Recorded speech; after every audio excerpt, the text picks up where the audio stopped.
Ongeleni sana kwa wote ambao mliweza kupata mkeka wetu wa jana. Mkeka wetu wa jana uliweza kutoa.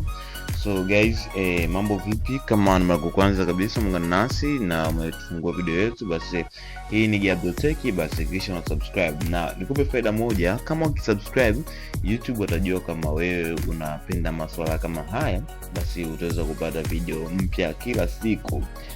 Na video ambazo zinahusiana na masuala haya. Pia ukisubscribe, yani kila siku tunapoposti tu mkeka wetu, wewe unakuwa ni mtu wa kwanza kupata notification, wanakujulisha.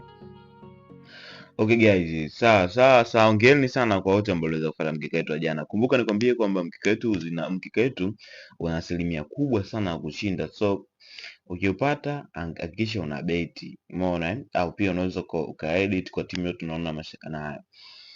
Okay guys, nisio maneno mengi. Sasa tupo na game ya leo na mkeka wetu leo na odds 4.83,